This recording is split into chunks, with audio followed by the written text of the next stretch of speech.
And about to go live on Facebook, which is where the real traffic will be. All right.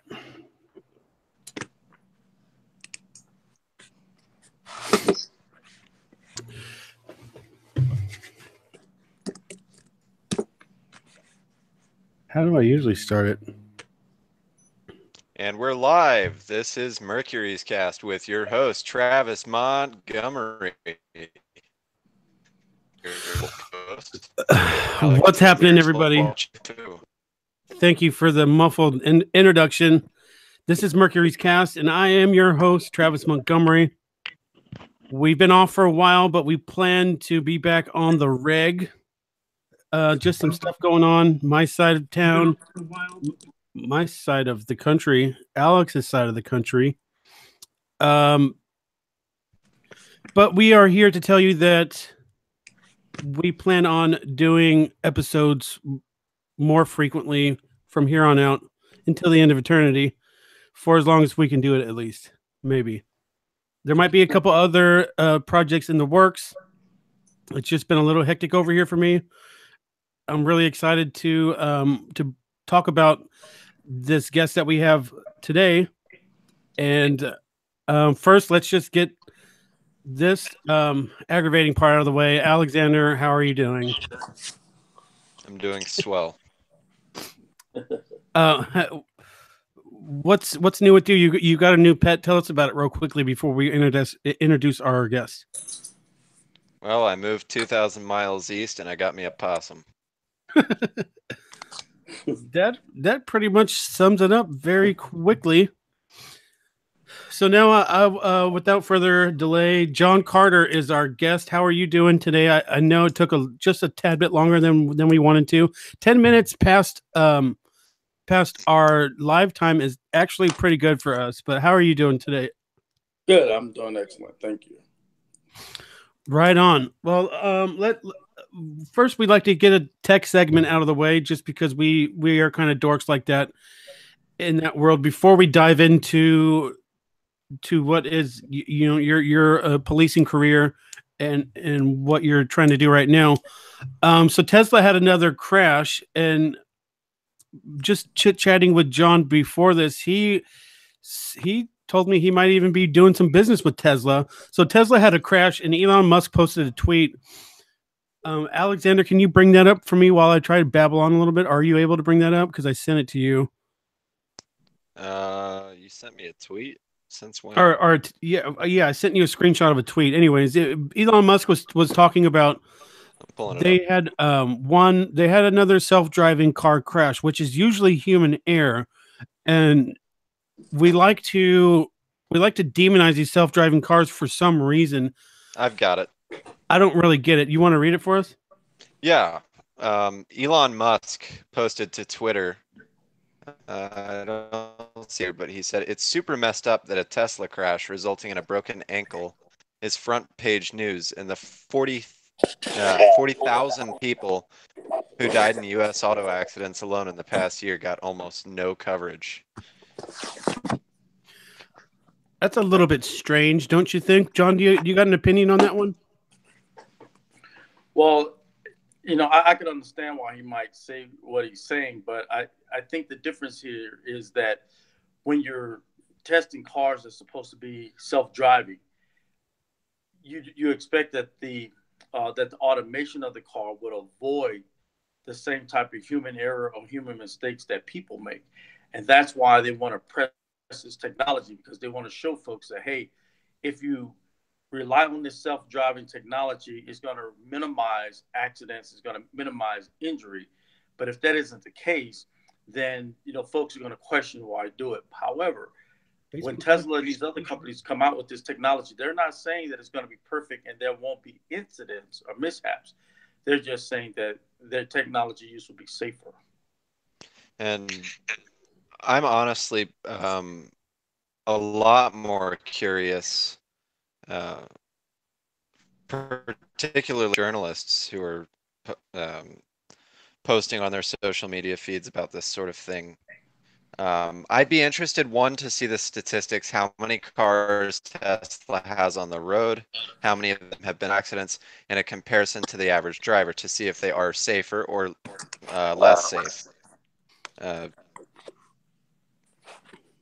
Just curious about that. And the other interesting bit is I think people still drive Priuses and Toyotas in general. And wasn't it them that had the massive recall on their accelerators getting stuck and slamming people into other people at like 90 miles an hour? Well, I think think that those was are the Toyota. Toyota cars. Hey, John, get a little closer to wherever the microphone is on your laptop, or just speak a little bit louder so the audience can hear you better, please. Sure. I think that that Toyota was the a company that had the cars that had the accelerators to stick. But as I said, a lot of these companies that come out with the technology that they come out with, not saying that it's going to be flawless, but it's just saying that it's going to be safer. But see, what happens is that the news, because they need this to get ratings, they need to sell newspapers or whatever, they'll take one or two incidents out of thousands and they'll focus on the weaknesses in those one or two incidents and not talk about the thousands that happen on a weekly or monthly basis. Doesn't automobiles accidents count for like the third most deaths other than heart related issues? And it's up there other than cancer and like heart related issues. Isn't automobile deaths like up there on a list pretty high? Yeah. Let me look.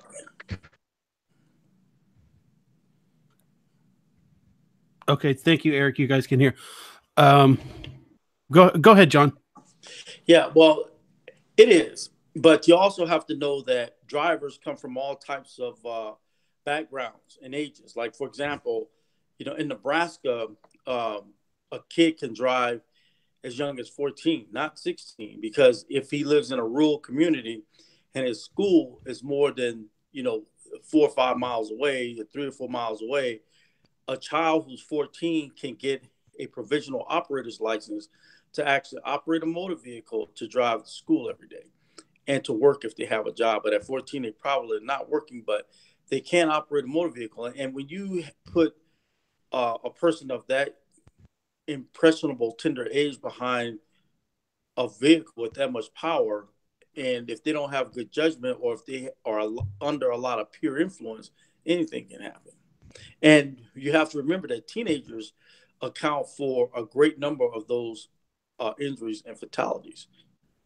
Correct. Yeah, I would have to say that I would trust a self-driving car way more than I would trust a teen something texting and driving, or just with a cell phone in the vehicle. Well, it's a double whammy really, because working in and around cars, in the experiences I have, I think most people I've seen drive away from pumps, with it still in their car, are full-grown adults staring at their cell phones, trying to figure out how to work the Instagrams. Right. And I think every demographic is hit, but I think the most important thing is distracted driving. That is very true. And true. It affects us all. And I think the autopilot, at the very least, I've noticed a lot of companies coming out with assisted auto, or not a total autopilot, but just assist, like braking assistance, help keep you from slamming into things. And I'm sure there's certain safety issues with that as well. But I think ultimately, I don't think anyone in the media has done the research, statistics for statistics, unaided driving versus self-driving cars, and the actual percentage of accidents per vehicle. I don't think the numbers have actually been an unbiased and independent source. So I think most of what we're seeing, the flak headed Tesla's way, is uninformed. But I've been in Teslas. I think they're amazing cars, and I might be a little biased myself. They're a work of art. They're a work of engineering art, in my opinion. They are. I think it'd be best for, let's do a recap on this because I actually do the research and figure out what the exact comparison would be for similar powered automobiles. So vehicles with similar amounts of torque and horsepower compared overall accident rates versus the autopiloted Tesla. I think that'd be an interesting comparison. I don't think it'd be even close. Trying to get Total fender benders, all that. Minor accidents. I don't know that there have been any major accidents involved. There was one where Tesla killed a girl in Arizona, but there was a homeless lady who was crazy and ran right out in front of the street. It was pretty much an unavoidable accident. It's kind of been a black eye on the Tesla community. I happen to agree with. I think Elon Musk is doing great things. There's people that like to hate on him. I can see where you can have an argument on him taking money from the government, but other than that, I mean, I'd trust the private sector way more than I do for most government agencies. That's my key gripe with them, though, is that they do take government money, and I think it should be a private company should be private. But that's getting into some minute detail. I think a majority of what Elon Musk is there a light you can turn on in your room? I'm not. Are you hiding? Are you hiding from somebody? Are you hiding from someone? We got Mr. Popo on the line. I can't hang. I mean, we're coming through just great. Well, maybe turn the video off anyway. All right, we're gonna get on some stuff now. So, Mr. John Carter. Yes. Where'd you grow up, and what was your sibling and family life like? Did you have two parents growing up, and what school did you go to in college and all that? Can just whiz by that real fast. Oh yeah, well, I was born and raised in Mobile, Alabama. So it's the last city in Alabama that you can get to before you hit the Gulf Coast. And I had three brothers that I grew up with. My mom and dad, raised me. They eventually divorced, but then they got back together again. So pretty much they had been in the house and around most of my time growing up. Later in high school, going to college, they were both together the whole time. I attended, Tuskegee Institute, which was what it was called back then in Alabama. After I had left Xavier University in New Orleans, I eventually ended up at Creighton in Omaha to finish a law degree, and then went to the Thomas Jefferson School of Law to work on an LLM, which is a master's in laws and taxation. Wow. So that's very impressive. Just real quick, is that where the Tuskegee Airmen came from? I'm guessing it is. Yes, it is. And what I had done is when I was in Omaha, I became a co-owner of a flight school called Flight Nebraska Group, which decided to disband, shortly after I got there. They were retired Air Force pilots. But at the North Omaha Airport, I actually started an organization called Tuskegee Aviation. And one of the things that we tried to do was get the first African-American female pilot licensed as a private pilot in Nebraska, because in its history, Nebraska has never licensed a black female pilot ever. Has been licensed in the state of Nebraska to fly. And that's just unheard of. But there are a lot of firsts in Nebraska. Things like in the agency, in the county that I'm working right now, I'm the first black, deputy sheriff. I was the first black officer. Population of Nebraska is like 1,000, isn't it? Say that again, Alex. I said the population of Nebraska is like 10 people, though. No, actually, They've got a small population. outside of Lincoln and I guess Omaha. well, you'll be surprised. There are other cities in Nebraska like North Platte, Grand Island, Hastings. There's cities like Oahu, Holdridge, um, Yamacook.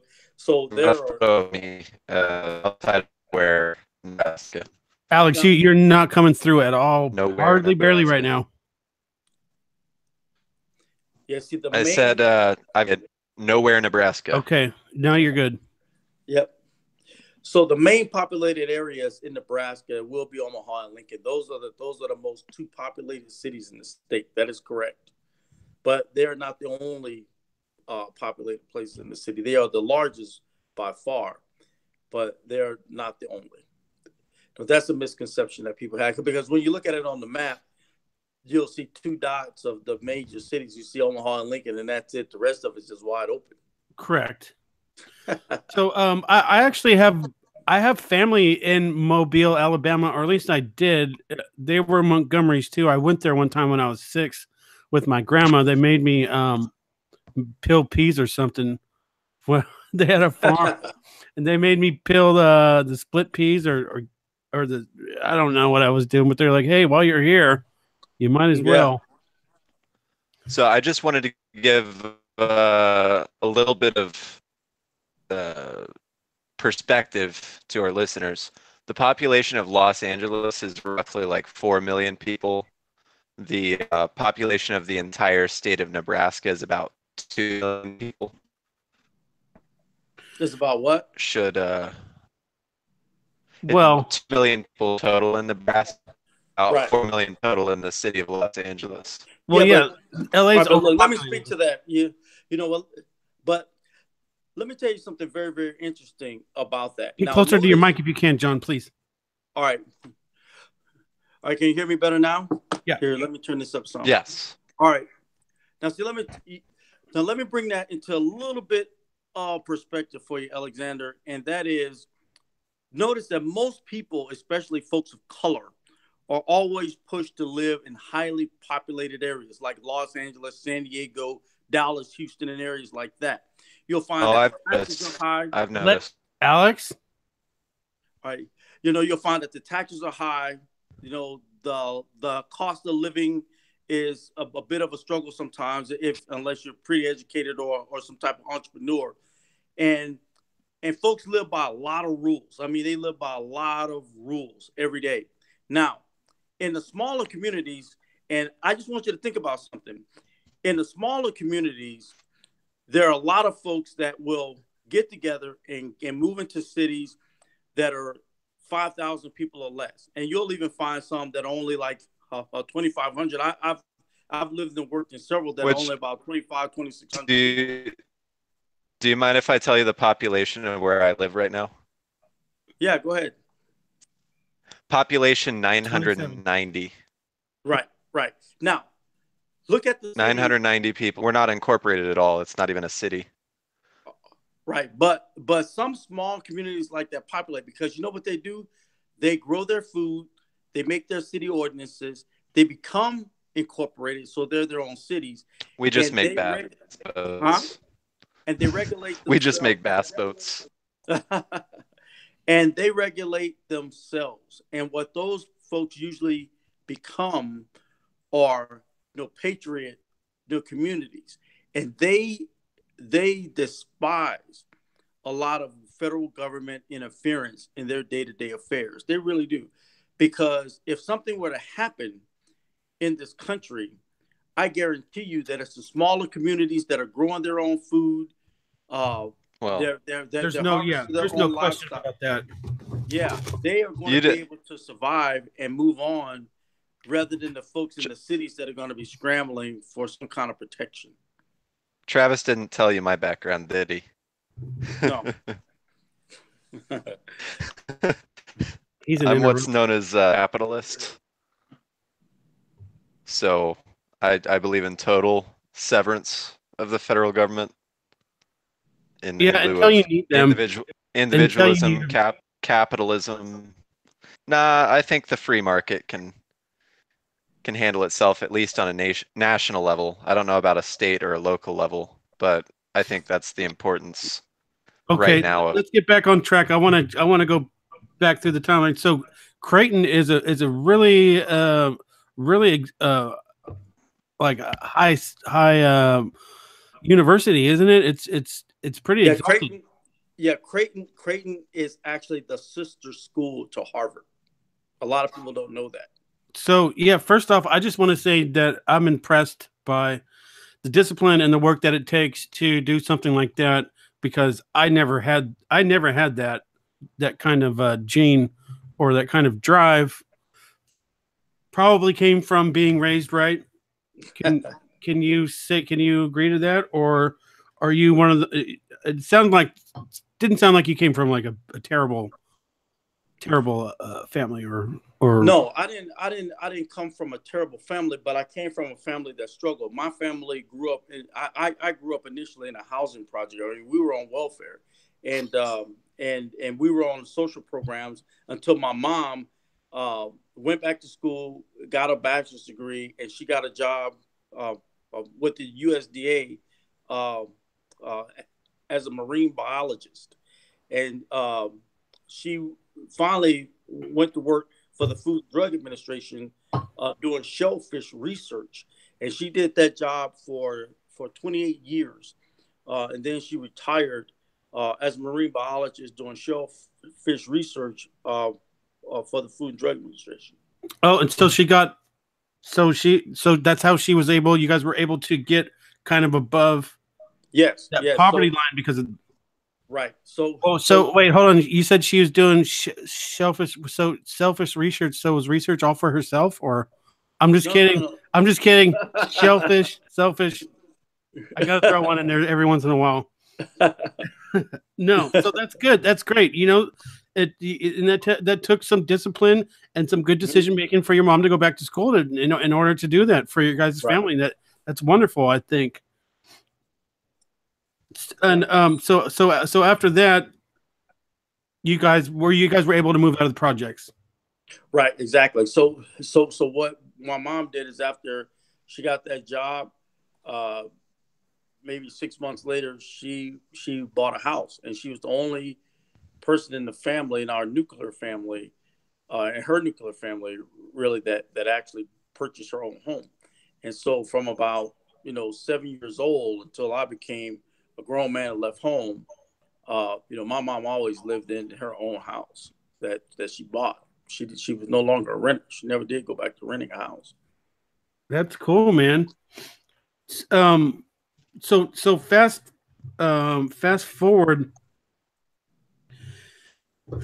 Um, so you entered the military yourself, right?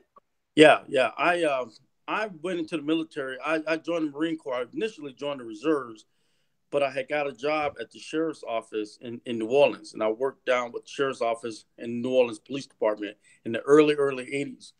But back during that time, the New Orleans Police Department, unbeknownst to me until I became a member among their ranks and files, were one of the most corrupt departments in the country. And they ran all the drugs and all the prostitution in New Orleans. Wait, hold on. I think you sped by that a little too fast. Just run that by me one more time because if I didn't catch it the first time, I'm sure somebody else that's listening did not catch it. Go again and just lay it all on us again because that is some shit right there. Yeah, look, when I joined the sheriff's department, it was called the Orleans Criminal Sheriff's Office. Charles C. Fody was the sheriff during that time, and there were several New Orleans police officers that I worked with. Well, one of the things that I didn't know, because I had joined the sheriff's office after leaving, Tuskegee, Institute in Tuskegee, Alabama. So I went from college to that. That was the first real job that I had, and so actually it was the second real job that I had. But anyway, during my training program, there was a field training officer I was riding with. His name was Kevin, and Kevin was kind of showing me the ropes. And one of the things he did, he took me around to the housing projects and he said, look, let me show you what, the day-to-day profiling that an officer has to look out for. I have to. I hate to interrupt you. Was this New Orleans being a part of the police squad before or after the military? No, this was prior to the military. Okay, go ahead. Yeah, Go ahead. yeah. So Sure. this is prior to. So when Kevin showed me the ropes, he said a police officer should never be hungry, horny, or bored, right? So what happened was there was a kid, he was probably about 16, 17 years old. He stopped him and he shook him down, what we call a shakedown. He shook him down. The kid had money on him. The kid had about $5,000 or $6,000 in his pocket. He had some little drugs on him. So Kevin took the drugs. He took his foot and crumbled him down into the ground and kicked him into a sewer that was close by. And he was warned. He kind of warned the kid, you should be out here doing this. You should go back to school, blah, blah, blah. But then the money that he took off the kid, it was around $5,000, almost $6,000. He put it in a little brown paper bag, put it on the front seat of the car, and we left. At the end of the shift, you usually turn in your radio, turn in your shotgun, you turn in any property that you found or confiscated from suspects. And he turned in everything except that bag of money that was under the seat. So I asked him, I said, hey, what happened to that bag of money we had under the seat? And he said, what money? And I was like, what do you mean? He said, what money? Man. He said, you didn't see us take any money.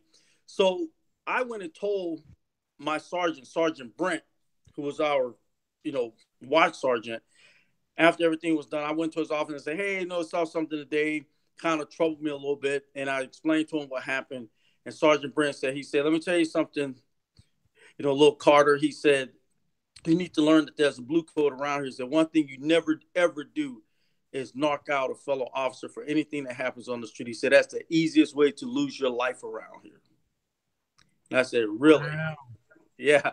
And so, there were a couple other things that happened because while I was I was there for about 3 years, and I saw that there were officers that kind of crossed the line or they crossed the one. They would get sent to a call, like it was usually some kind of domestic, where the officer would be ambushed, severely injured or killed. And as I stayed, I learned that the drugs and the prostitution in the city were run by the police department. So that's when I decided that I had to get out. So I joined the Marine Corps full time, and I left about a year and a half, maybe 2 years after I left. Shit balls. The FBI, they infiltrated the New Orleans Police Department, and most of the watch commanders, even that I worked for, all those guys went to prison. A lot of those officers went to prison. Well, good. The FBI went in and they cleaned up the New Orleans Police Department and that sheriff's office. It was like a real life reenactment of that movie Training Day. I'm sure you've seen that one. Yeah. Mm-hmm. Did that bring back some similar feelings watching what's that, Ethan Hawke go through some of those things?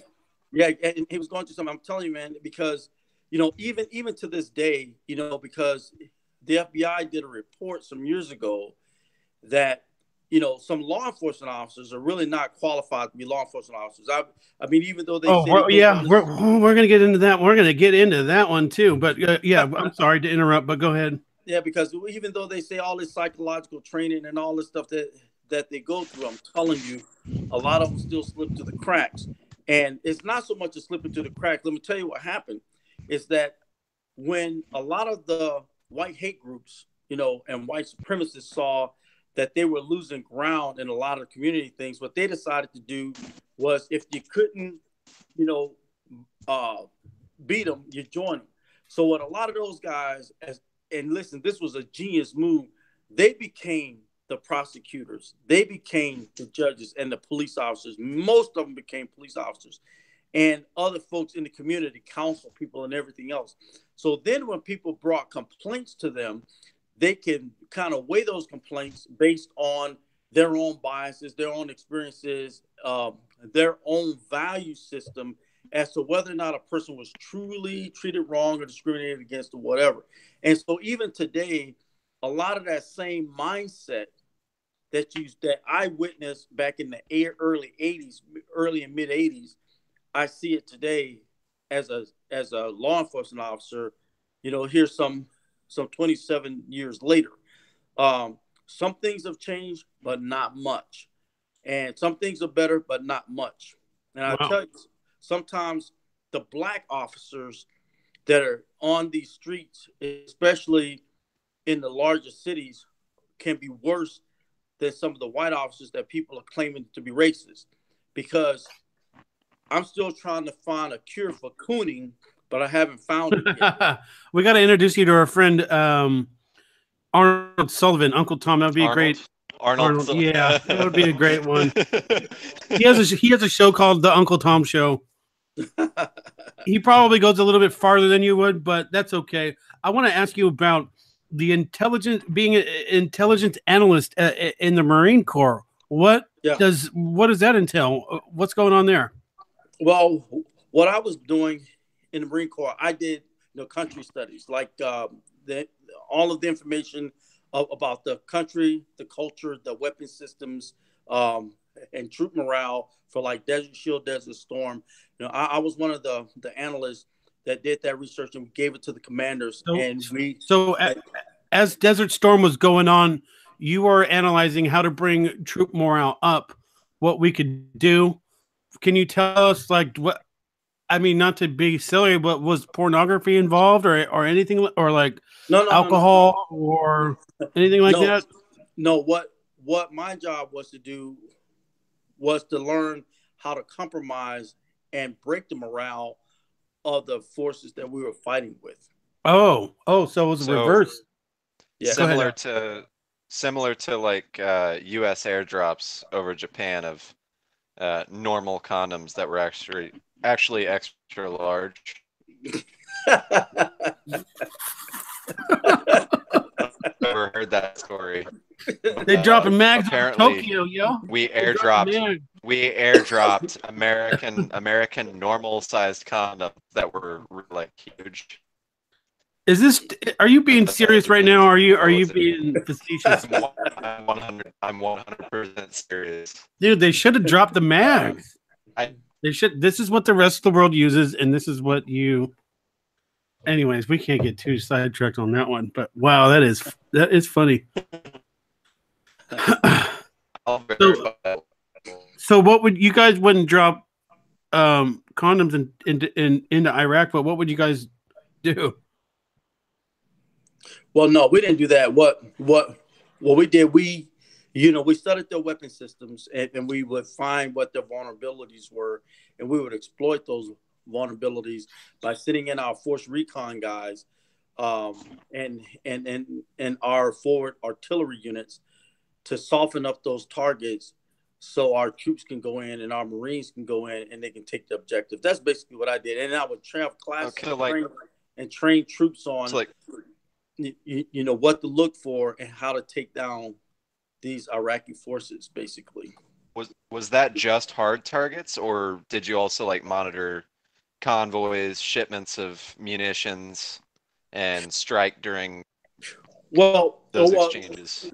Yeah, because most guys, you're not gonna get a guy who's never really or have some conscience about shooting a person and killing them. I mean, nobody wants to do that. So one of the things that we had to do was to condition our men, which was a part of my job, to be comfortable with firing a weapon at these soft targets. And so what you would tell them is that you're neutralizing the equipment. So you're really shooting the equipment that they're wearing and the weapons that they have. You're trying to neutralize the threat. So basically, you have to dehumanize the enemy so the Marine doesn't feel like that he's actually taking a human life. He's actually neutralizing the threat and neutralizing the equipment that soldier's carrying, so it can't be used against him.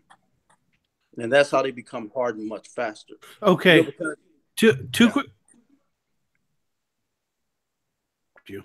quick. I don't want to spend too much time on it, but based on the intelligence that we had, we were justified into going in that side. Maybe if we knew what we know now, we wouldn't have gone in. But then again, you probably have more information on what Saddam was doing with his people than the regular general public. Right. Exactly. And the intel community would know, but you can't put everything off, out there at one time. I mean, in the military, things are given on a need to know basis. So what the troops need to know, you tell them. What they don't need to know or need to know later, you have to make that decision. That's not even my decision. That comes from the commanding officer.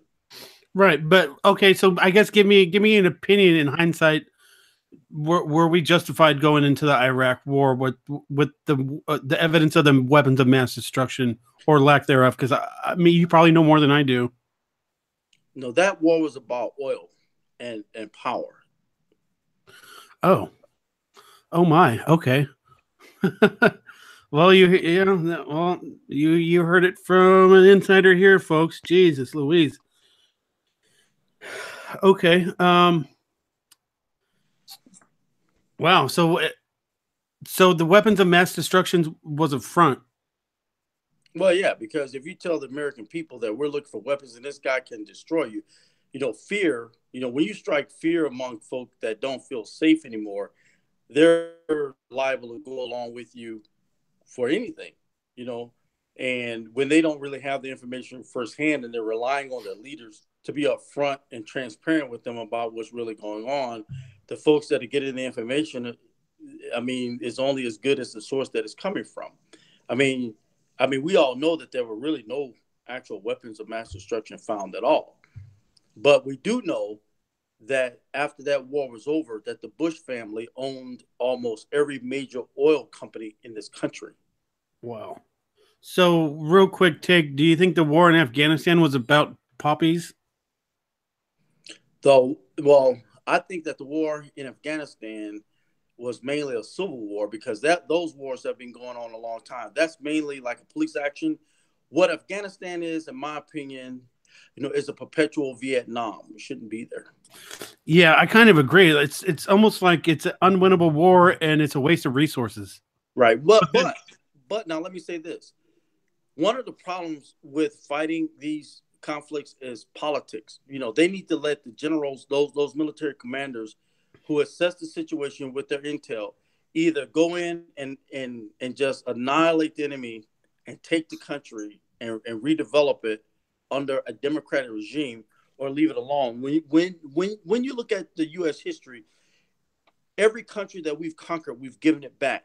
We built it, and we used American dollars, resources, and blood to do that. You can't say that of Russia. You can't say that of Israel. You can't say that of Germany or no other force that have gone in and forcibly taken land that they've given it back. That's just insane. And the U.S. is the only country that has repeatedly done that. And they risk life and money and resources and everything else. And they spill blood to bring a country. Yeah, it's called nation rebuilding. It's called nation rebuilding, and it just doesn't work. No, it does not work. Huh. And then try to go back and tell them how to run the country. It's not our job. No, all it leads to is us being seen as world police, something that every is for. We're almost never successful. Never 100% successful. We have success into doing what we're trying to aim to do, which we kind of get it done, but we rebuilt Hiroshima, and it's far more prosperous now than it ever was, or maybe even would have been. But and to go back to in it for dropping a nuke, so it doesn't matter you after. So I want to highlight something that John said about the generals. And I've heard from other Army people that they know where these people are at, and they know what they need to do to annihilate them, like you said. And here comes the T word. It's going to come up a couple times. From what I heard from when Trump got into office, that he relinquished a lot of the power back to the military to go and get these people, which they didn't have. He relinquished some of the power from the executive branch just said, "Okay, guys, go do your thing." That's when the mother of all bombs was dropped. What do you have any insight on that?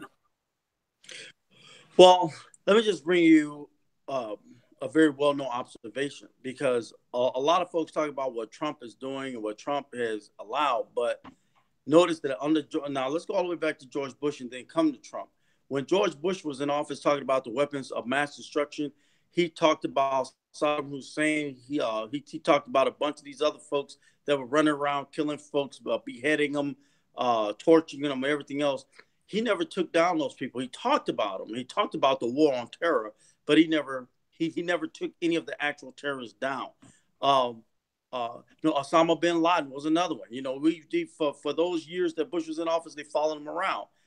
They saw him in holes. He made videos and everything. When Obama took office, during his regime, whether he gave the generals the permission to do it or he did it himself as president, he took them out.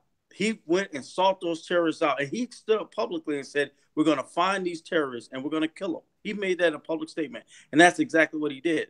Now the ball is in Trump's court, and Trump is saying, "Okay, well, I'm going to give the power back to these military generals to do what needs to be done," which is great. I think that's great, because here's the thing about terrorist cells.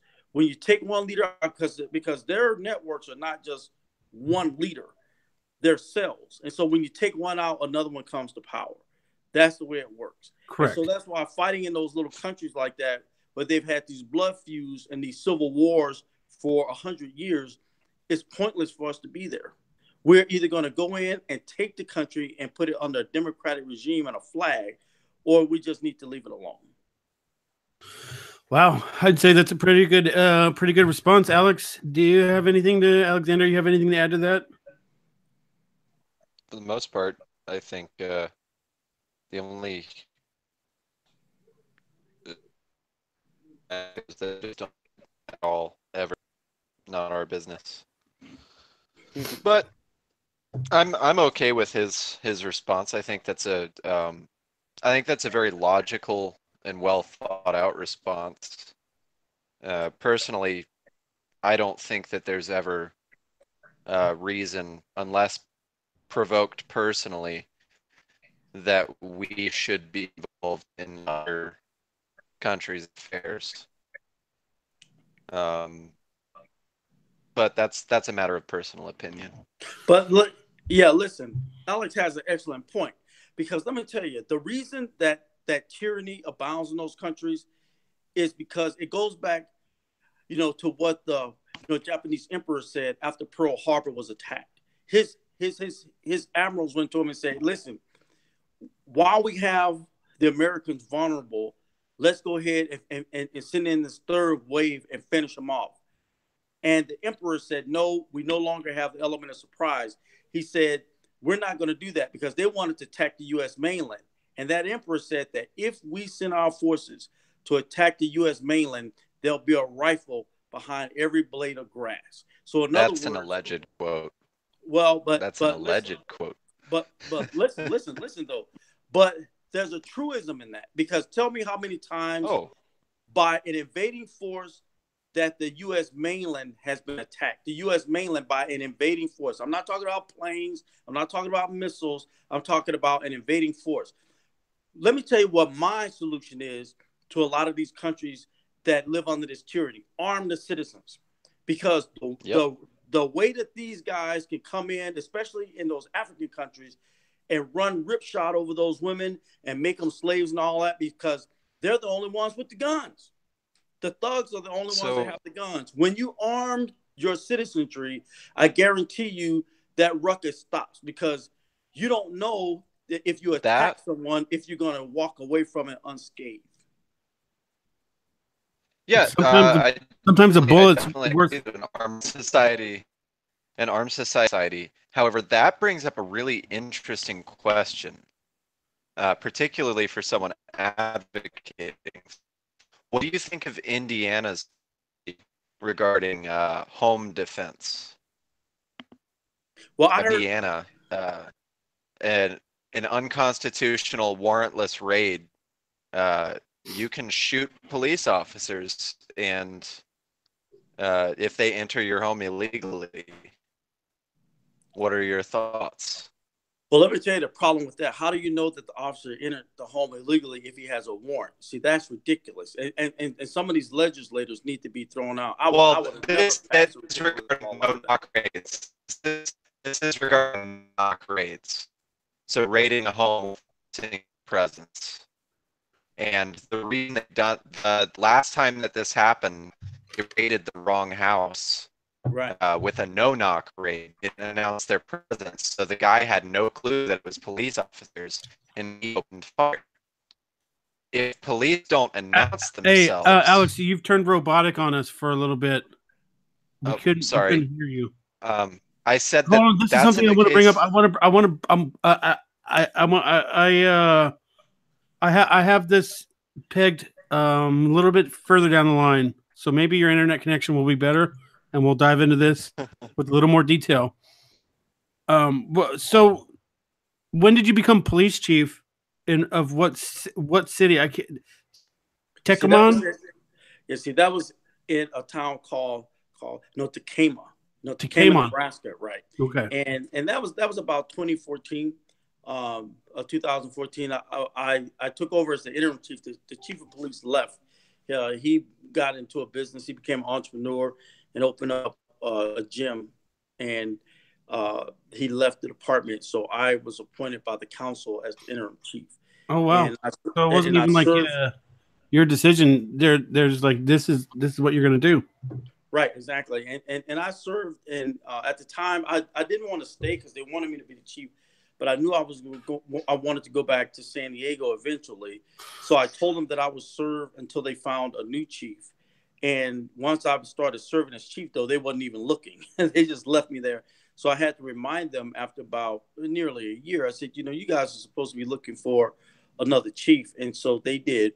And I stayed as the assistant chief and helped to train that chief in the community and just show them the ropes, because they hired a chief from Oakland, Nebraska, who came in and took over. And he's doing a great job. He's doing a great job there right now. And I went to San Diego and got into some business ventures there, and then eventually, after 6 years, decided to come back to Nebraska. San Diego is beautiful, though, right? Oh yeah, San Diego. What are the duties of a police chief compared to a sergeant or something like that? What do they do? What do they oversee? Well, the chief is more of the administrator, and what he does, he's a policymaker.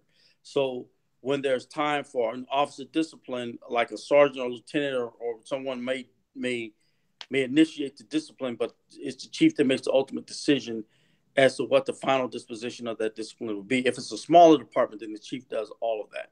But the chief also handles the budget and the budgeting for the department, and he does all of the new requisitions and the acquisitions for the department. And so that's primarily his job. It's mostly administrative, although in smaller departments, the chief can be the jack of all trades and do everything. He even works the street in a uniform just like a regular officer. But smaller town police chiefs are much more on hands and interactive with the community than large police chiefs are. Like, I bet you in Los Angeles, you won't meet too many people that say, oh, the chief came down and patrolled our neighborhood and shook my hand, or the chief wrote me a speeding ticket. That's not unheard of. But in a town where Alexander lives, but he said that it's not incorporated, so he probably have a sheriff's department. I have sheriffs. Patrolling it. Yeah. So I know the name. Yeah, so you'll have the sheriff and his deputies doing that. And by the way, the only actual recognized law enforcement under our Constitution is an elected sheriff and U.S. Marshals. Well, don't tell people that. You're going to get them too much confidence to try and fight these police officers. Well, some of these police officers need to be fought for the thuggish things that they do. But that being said, you should comply to avoid problems. But I'm just letting you know that these departments better start training these guys in community-based policing, because this stuff is going to come to a head after a while, and we're looking at a pending implosion of our culture and society when it comes to law enforcement. This stuff is just ridiculous. These guys, a lot of them have no business doing the things to people that they do, because they wouldn't. Because if the shoe was on the other foot, they wouldn't want to be treated like that. Correct. No, But and I think a very important thing to note is that many of them feel entitled, and they forget that they're public servants, that they are paid out of the taxpayer's dime, and that they are public servants. They're there to serve. And a lot of them get a big head about a badge. I'm not saying they all do. I've met amazing police officers who have a really community-based mentality.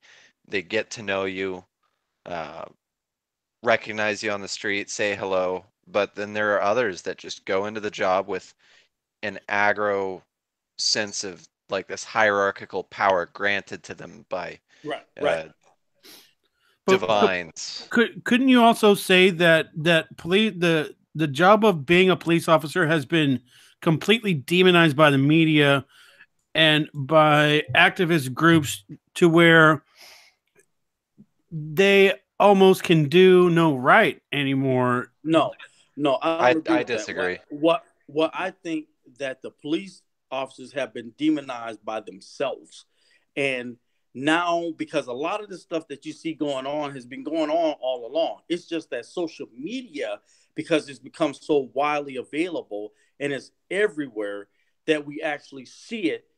It's why the public is so outraged by it. Not that it And hasn't been happening all the time. Just like during the civil rights movement, once the news media started world broadcasting the civil rights atrocities that were going on in America, that's when the law changed. And when the outcry, not just from cities and states, but from the world, was how in the world can you call yourself a civilized democratic society and you're treating a segment of your own people like that? That's when things really, really began to change.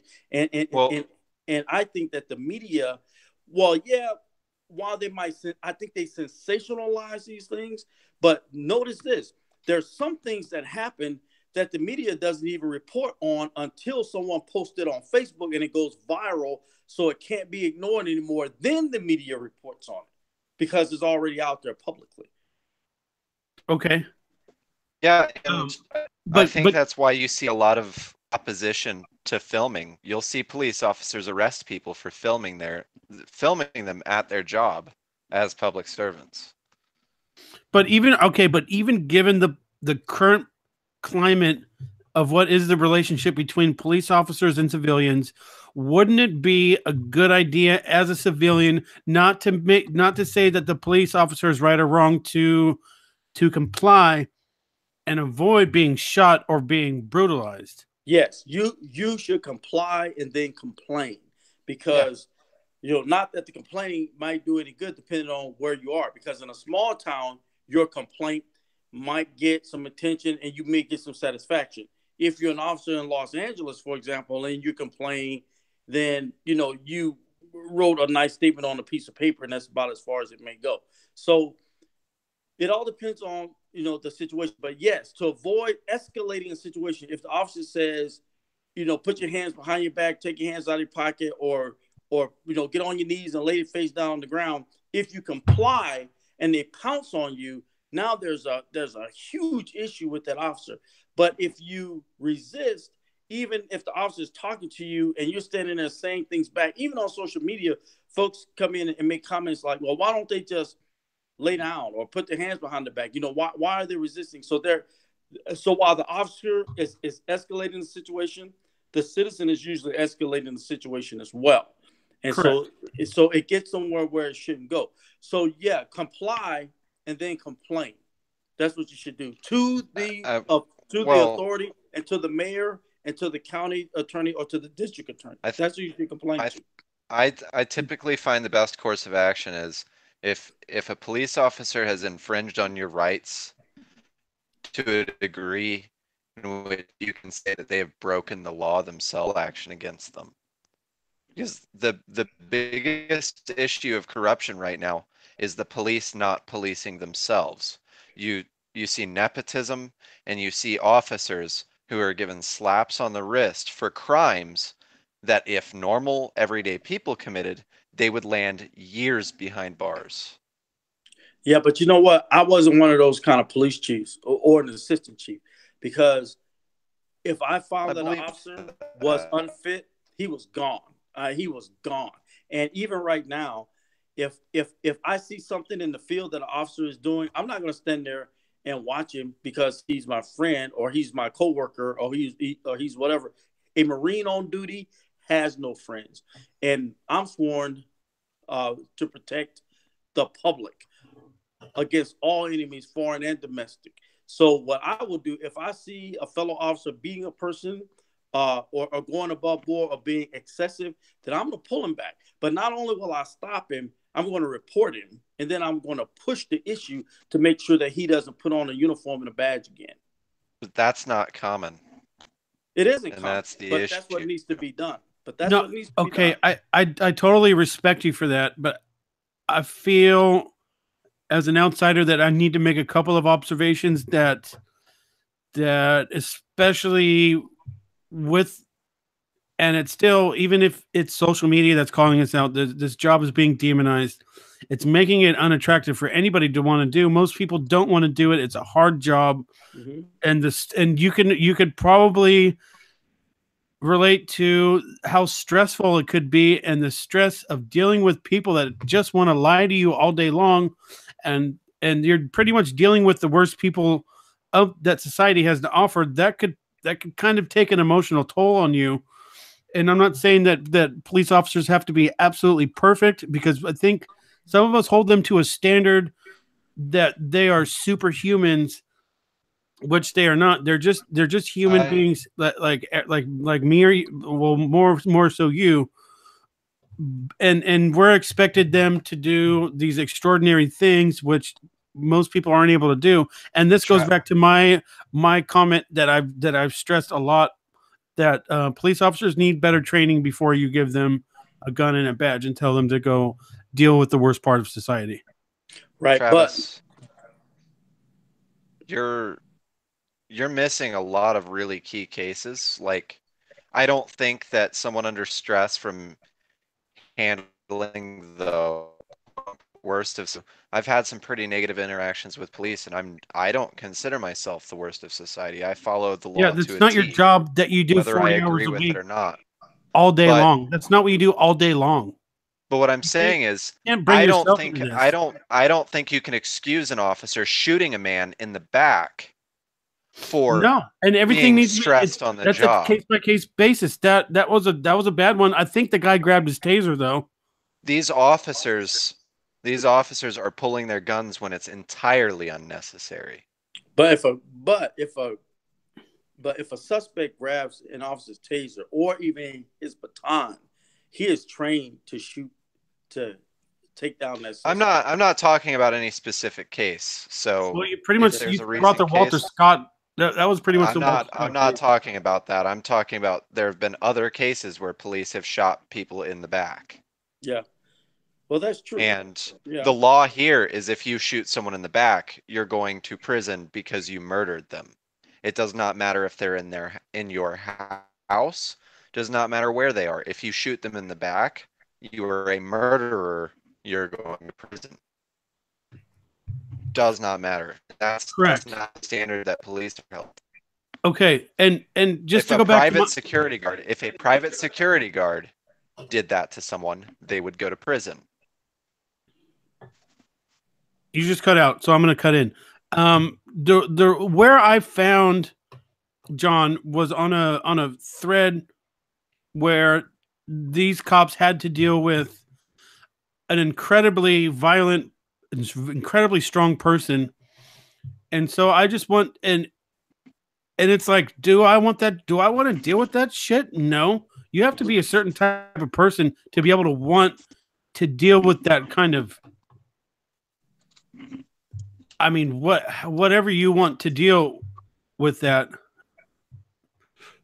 Infinity. So I'm gonna play this video so we can all see it, because this is crazy. I'm seeing myself for infinity.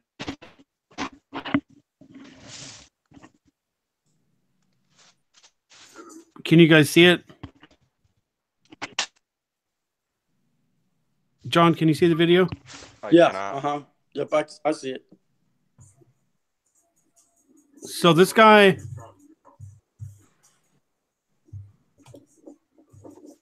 I mean, clearly PCP or there's that bath salts. No, maybe you can give us a play-by-play, John, on what these officers are trying to do and what's going on here.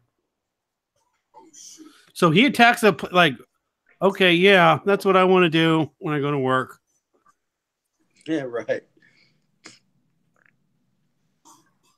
Yeah, but see, this guy is kind of slapping the officer around or trying to with empty hands, and the officer sees that. So the guy hasn't produced the weapon. So the first officer is kind of assessing the situation. He's seeing that the guy's obviously got some kind of mental illness or he's on some type of drug, right? Now, I don't understand that why at this point, if the officer had a taser just wouldn't have tased him. However, you got to understand that when a person is high on drugs like that, a taser does nothing but aggravates them, and it usually won't even take them down because the nervous system has already been compromised, and that's what a taser attacks. It's the central nervous system. So in most cases like that, officer probably realizes that. So the officer's there, kind of dancing with the guy. He sees him. He's running away from him, just kind of keeping him at bay. But the guy's not armed, right? So that officer's buying time until his backup arrives. That's actually what he's doing. He's waiting for his backup. And then when backup arrives, he figured that, okay, we can take him down because this guy is on something. He's stronger than I am. I don't want to hurt him. I don't want him to hurt me. I don't want him to grab my weapon, my taser, my baton, or whatever, because he's not armed. You can see he's not armed. His pants are down around his ankle. And then other officers arrive. They see the guy on the ground. They obviously he's not armed. Now, they haven't had a chance to assess him like the first officer has, but obviously from the training and experience, they should know that something's wrong with this guy. Now, there's enough of him right there. While he's on the ground, I don't understand why they just wouldn't grab him, handcuff him, and restrain him while he was already on the ground. But then he gets back up. See, and every time an officer tries to grab his arm to handcuff him, he starts kicking and flailing around. And then he gets back up. So here comes the part that a lot of people have a problem with, and because they start beating him. And what's your take on that? Well, but like I mean, he's fighting, he's flaying around. But a person on drugs, high up on drugs like that, it's going to be pretty doggone strong. But it was enough of them to just pounce on him, and just hold him down until he can be handcuffed. There were enough. I mean, they didn't have to punch him in the face and do all of that and physically beat him up. Not with that many officers there. And if that was the case, then several of them should have tried at least tasing him. I don't see where that was the case. And see if that would have incapacitated him in any way whatsoever. I doubt it though, because when a person is that high on drugs, especially he was on Sherm probably, right? Right. And so if he's high up on those kind of things, a taser's not going to do any good. It's just going to really, really aggravate him. All right, since we're on this is a popular video going on right now that happened in a Milwaukee mall, which the Black Panthers are involved with now, and I'm going to ask you a little bit about that because that seems you seem to have been. So from what I can see is in the beginning of the video he seems to be resisting and yelling, but then the cops do some egregious use of authority. I'll push play now. I mean, that right hook just came so fast.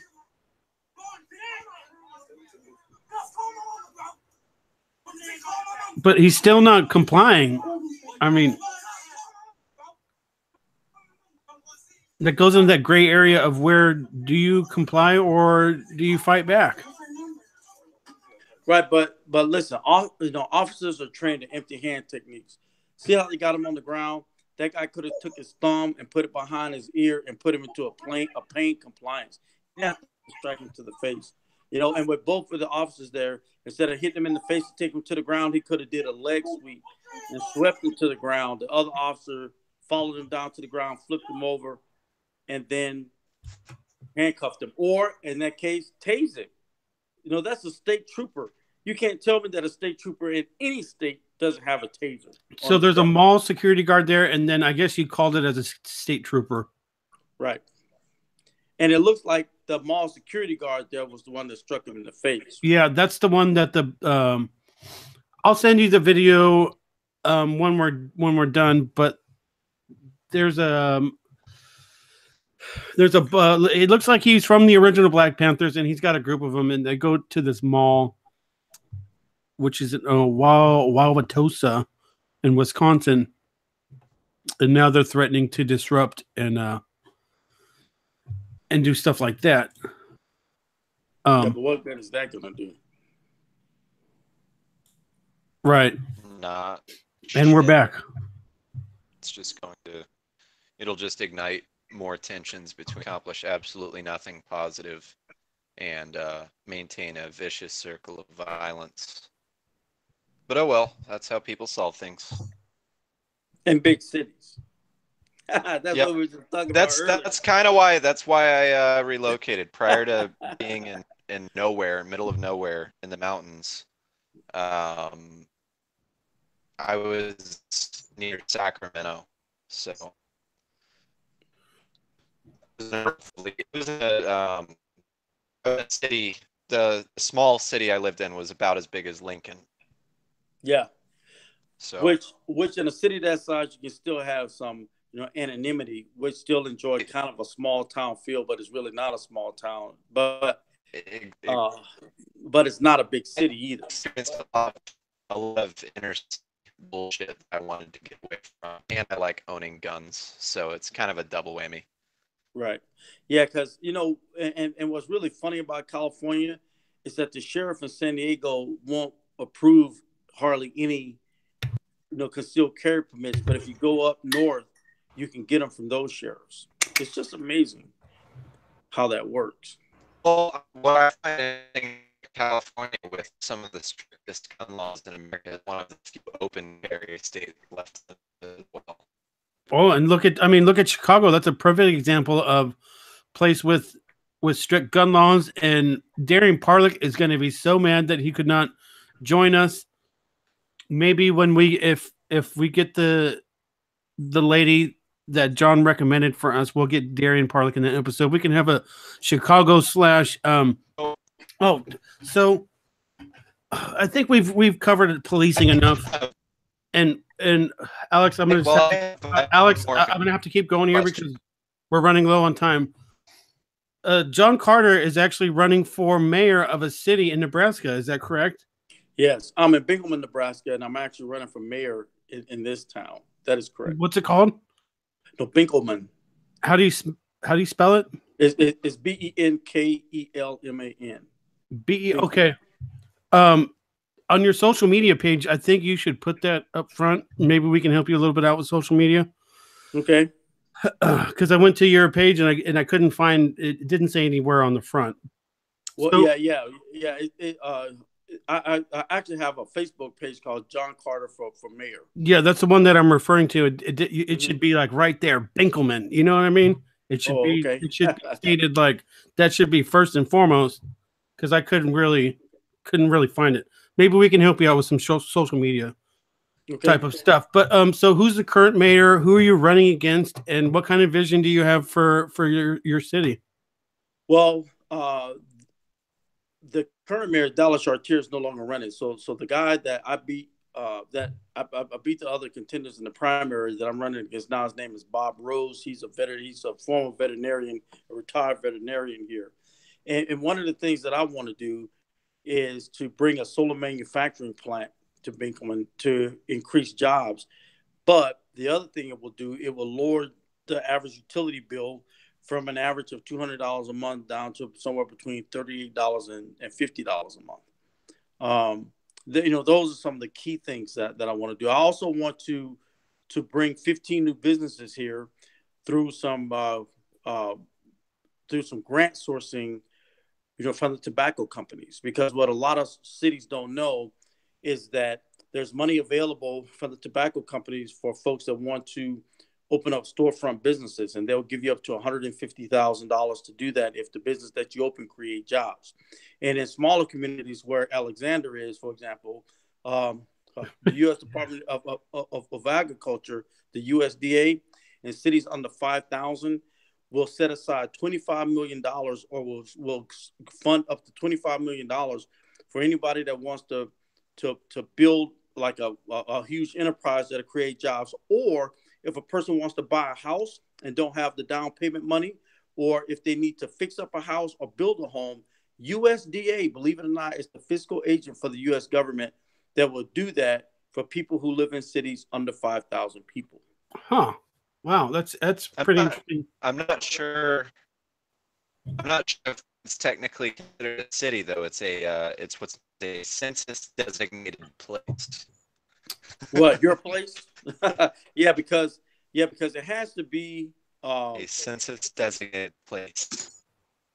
Yeah, so you have to be either an incorporated village or a town, and if you go to the USDA website, it gives you all of that information about all the different things that they fund. And there's a lot of things that the public just don't know, but it's for rural areas. That money is for the development of rural areas. Oh, where I'm at is pretty damn rural. You are the go-to reference for a small town now, Alexander.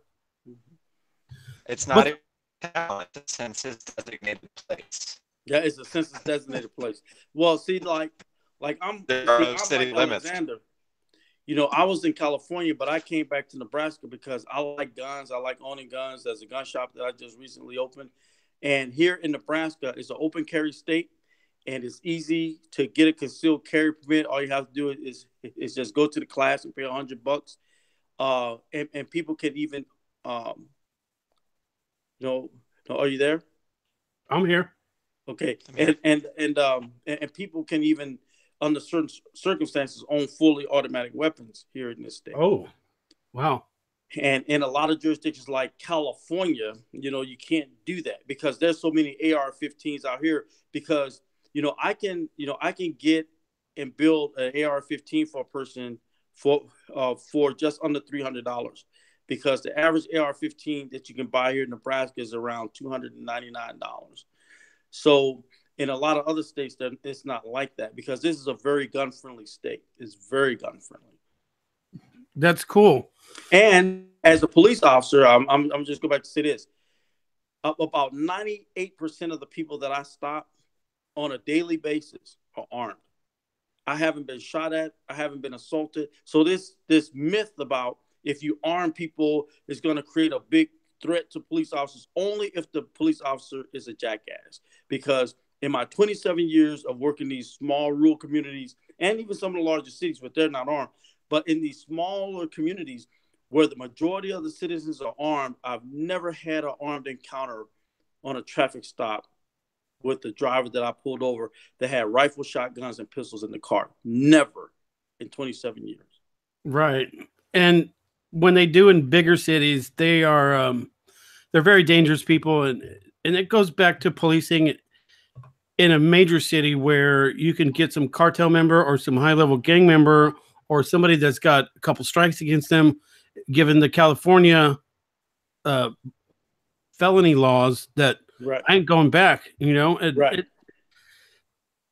I feel like we were maybe just a tad little bit too harsh on policing it, and I thought you might be a little bit more reluctant to have the police officers back, just to highlight that it's like a thankless job that no one really wants to do, but they should be held. They are officers of the law, and they should be held to a very high standard. Absolutely. I just my big problem with them is the media. It's they don't report the white kids that get caught. They just report the black kids. Yeah, not that's true. the black kids that get killed. I mean, there's way more white kids that get killed by cops than there is black kids. Yeah. But they'll focus on these certain couple ones, and then all of a sudden Baltimore is burning down. It's like, because it's sensationalized. You're right. Yeah, it's definitely sensationalized. I think that you're being myopic as well, Travis, because you're trying to excuse a lot of things. I think that if we hold officers accountable, unfortunately, not. No, well, I'm only hearing part of what you're saying, but I treat every case as on an individual basis, and there are plenty of cops that make terrible decisions, and I want them held accountable. There's a couple this year alone that have gotten off where there's not even, and here's another point, and we're getting close to the end here, and here's another thing that I've had in my brain on why that these officers get off with no not an investigation, but no like court trial. So if there was a court trial that would go on and it would drag on, the media would cover it, and then these officers get off, and then what happens? You get riots after that. Mm-hmm. And so that's why I think that some of these, as much as I was like, my first impression is that I want these cops to be formally tried, and I want, not just an investigation, but I want them brought up on charges so we could really figure this thing out. But what ends up happening after that is a drawn out court case where the anger gets built up, and then you have a civilian reaction to that. Right. Am I on course with something? Because that's something I came up with on my own on why they're not brought up on charges. Well, yeah, and some of them are not brought up on charges just because of the community and the people that's out there trying to prosecute them. But that's a whole nother segment that we can do later. But should the bad ones be put off the departments? Absolutely. And usually when they bring that kind of attention to the department, even when they are exonerated, their careers as law enforcement officers are pretty much over at that point anyway. Yeah, and then the vacation with pay really rubs people the wrong way. Yeah, exactly. All right, Mr. Alexander, you got anything to add before we go? There's one. All right, I gotta ask this question for Darian in closing. Darian wanted to ask you about civilian militias carrying the load, and maybe like getting some kind of formal police officer training and overseeing the civilian militias and civilians carrying with no permits and open carry and stuff like that. Do you think that would be? It was probably not an answer for a big city, but what do you think about that?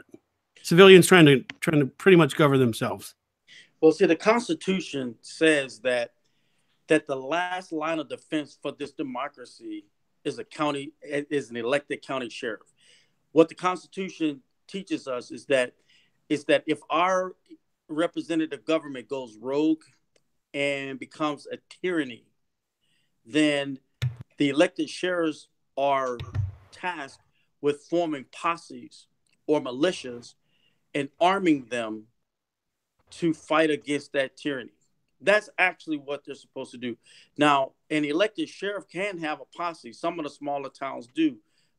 They may not talk about it, but those posse members train with the deputy sheriffs. Now, a posse member is not a certified law enforcement officer. What he is that he trains with those deputies and with the sheriff's department and even with federal law enforcement for armed responses to like a school shooting or a manhunt or anything like that, where the sheriff's office may be understaffed in smaller communities to handle something that requires a large response, and it's going to take troopers and everyone too long to get there.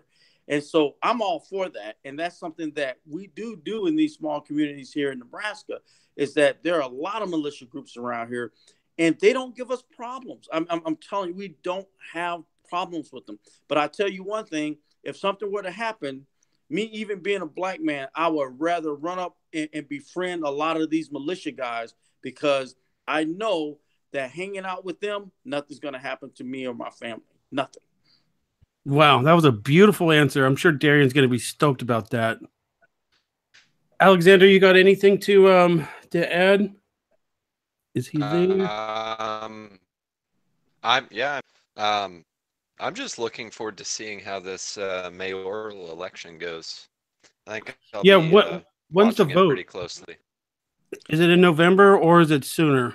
No, I just got through the primary, and I'm going to get through November 3rd. However, remember now that in the town where I live, in this county, there are about 2,800 folks that live in this county, only 4 of us are black. Oh, all right. Hey, but if they're able to hear this, Hey. hear you talk on this episode about the city and hear you, in a long form interview, that's how you get to know somebody. Yeah, but think yeah, that but you see, yeah, but see, I'm gonna go back to something that Alexander said first too. Now, I'm a people person, and I have a lot of folks here that are on my side, that are down for me here, so to speak. But here's the fact: if I am elected as mayor on November 3rd in Binkelman, Nebraska, Lincoln and Omaha, as you said earlier, Alexander, is the most ethnically diverse. Those are ethnically diverse and mostly populated cities in Nebraska. So if I'm elected here, that's going to be something, because I will be the first person of color ever in the history of this state to be elected as mayor of any city. Damn. In the state. There has never been a person of color elected as mayor in any city in this state ever. You know what we're going to do for you is we're going to make it audio will come. We're going to make I an don't know if edited my audio will come through clearly. We're going to make an edited video for you of just what you said about running for mayor. Mm-hmm. And we'll give it to you to put on your Facebook page. Okay. Certainly. And maybe a couple other ones. I think it's important to note that I really don't give a shit what color you are. I don't think that your color comes into play for how I personally vote. Right. Ultimately, I think you're, and this is hard for me to say, police officer, but obviously your views are very rooted in what the police are supposed to do. So on issues alone, I think that I haven't seen your opponent, but I think you're someone who's very electable. Right. So if you do make history, if you do make Nebraska history, that's really cool. But to me, that takes a sideline to the importance of your policy that you want to put in place, which to me is well thought out. Because ultimately, making history is nothing compared to having satisfied, citizens who are like, wow, I got a great mayor. Oh, BT Dubs, he's also black. Right. And I agree with that 100%, Alexander, because look, in the solar manufacturing plant that I'm doing, do you know what the starting salary is? It's $18.50 an hour with full medical and dental benefits. In Nebraska, that is huge. That's huge. Yeah. It's huge. Because do you know what the mortgage is on a 3-bedroom house in this city? Probably about 500 square foot, a 2,000 square foot 3-bedroom house mortgage, principal and interest is $241 a month. Wow. All right, I'm moving to Nebraska. Yeah. Everyone needs electricians. We'll be up there shortly. Everyone needs electricians. The girl and I were looking for somewhere to go. I think we found it. Okay, well, man, this has been great. John Carter, definitely want to check in with you again in the future, especially if there's like a big police matter. I want to check in with your mayor, or maybe even some current events. I would love to talk to you at any time. You just consider it an open invitation anytime you want to come on to Mercury's cast. Okay, appreciate it. Alexander, any closing? Alexander, thank you, man. Any closing thoughts? We have a catchphrase at the end. Hopefully, we can get you to say it. Hopefully. Just John, stick around after the show for a second, and can't remember the catchphrase. So yeah, you can. With great power comes great responsibility. Spoken like a true millennial. There's a will, there's a way. Where there's a will, there's a way. Don't piss up a rope. Okay. Alexander, go ahead and give it to him. All right, John Carter, can you tell the listeners to step their game up? Step the game up. Step the game up and stand up and be counted, because these are some of the most important days of your life, and you need to stand up and stand for something. Because if you don't stand for something, you'll fall for anything. Damn, that was the best. That was the best catchphrase line in Mercury history out of 83 episodes. Love that line too. If you stand for nothing, you'll fall for anything is one of my all-time favorite catchphrases. So you know what? Step your game up. All right, everybody else that didn't hear it the first 2 times, step your game up, and we are out.